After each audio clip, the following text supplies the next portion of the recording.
13 ans, quand on est parti au Scilly avec d'ailleurs l'un de mes meilleurs copains et associé de Blue Observer, Thibaut, sur un bateau de 10-12 mètres, sur un voyage d'une semaine que tu vois, la vocation est née. J'aimais déjà beaucoup la voile, mais là j'ai su que ça serait certainement ma voie professionnelle, assez tôt en fait. Tu veux, le large et où j'ai su que j'avais vraiment un goût prononcé pour la haute mer, quoi. Suite à ça, j'ai commencé au Glénan, j'ai été moniteur au Glénan. Et ensuite j'ai passé diplôme marine marchande, patron plaisance voile. Et ensuite, j'ai enchaîné des transats, pas mal de convoyages pendant 2-3 ans. En 2000, j'ai rejoint un projet, la construction d'un IMOCA de Bernard Stamm pour le Vendée Globe 2000. En 99, en fait, je l'ai rejoint. J'ai commencé, suite à cette expérience-là, à faire de la course. Je faisais déjà de la régate, mais là, de la course professionnelle. Et à enchaîner sur la Mini Transat 2003 et puis des Solitaires du Figaro, et puis Transat Jacques Vabre, et puis Route du Rhum, et puis Record de l'Atlantique Nord, et puis Multicoque, et puis Trimaran, et puis plein d'autres choses, quoi. Ouais, déjà, ça faisait longtemps que je n'avais pas fait de management d'équipage. Et là, c'est vrai qu'on est assis sur un gros bateau à faire des travaux de déploiement, hein. Donc on a une mission qui est quand même assez précise. Et à côté de ça, il y a toute une vie en haute mer qui est à gérer. Et donc ça, c'est un aspect hyper intéressant de mon métier aujourd'hui. Et je suis hyper content de le vivre et de le partager avec toute cette équipe. C'est la première fois où là, j'ai d'autres choses à gérer que la partie sportive, quoi. Ouais, au niveau perso, déjà, j'ai toujours le plaisir d'être en mer. Je pense que ça, c'est la base du métier et c'est la base quand on a la chance de pouvoir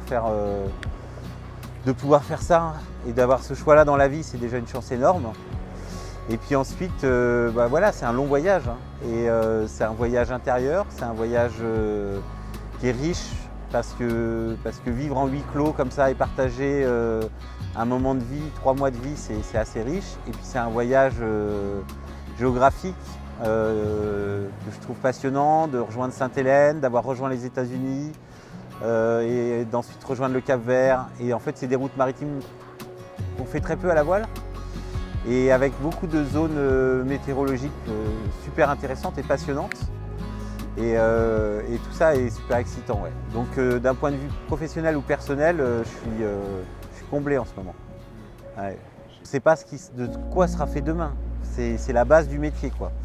Et donc effectivement, j'ai le dernier en date, surtout le chavirage de 2017 en multi 50 qui a été une épreuve, mais qui, je pense, m'a aussi fait grandir énormément et qui me permet aujourd'hui de prendre certainement des décisions que je n'aurais pas prises à l'époque. Et c'est grâce à ça aussi que je pense que j'en suis là. Et puis ça m'a aussi, ça a créé des amitiés avec Jean-Pierre Blin, par exemple, qui est un des fondateurs et un ami, profond ami. Voilà, ça a créé des amitiés énormes. Donc ce chavirage, ça a été forcément un moment difficile dans ma vie. Et puis au-delà de ça, c'est qu'il y a eu toute cette partie Iodicéus Science à la voile Blue Observer qui s'est développée et qui s'est construite aussi pendant cette année-là, en fait, pendant les années post-chavirage, quoi. Tu vois, il y a un choc, il y a quelque chose de dur, un accident, quoi. Et puis à la fois, ça a ouvert plein d'autres opportunités, comme c'est en général le cas, en fait. De tout ce qui t'arrive dans ta vie, et même des choses difficiles, il y a toujours à en tirer quelque chose, quoi. Et je suis content aujourd'hui, 3 ans après, 4 ans après, on est bientôt en 2022, d'avoir rebondi, d'en être là et puis d'avoir vécu ça. De toute manière, ça devait faire partie de mon destin, quoi, tu vois. Je suis capitaine de voilier Iris de la société Blue Observer.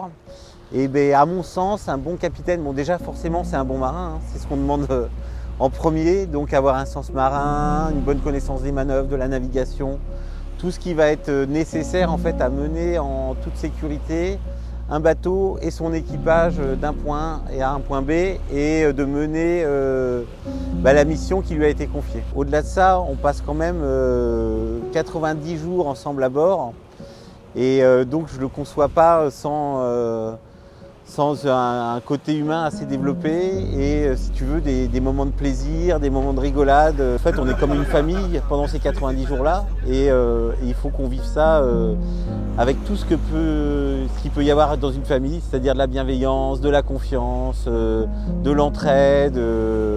Voilà, on est là pour aussi passer un bon moment tous ensemble et pour moi c'est important. On ne se rend pas compte en fait, il faut vraiment aller en mer pour se rendre compte.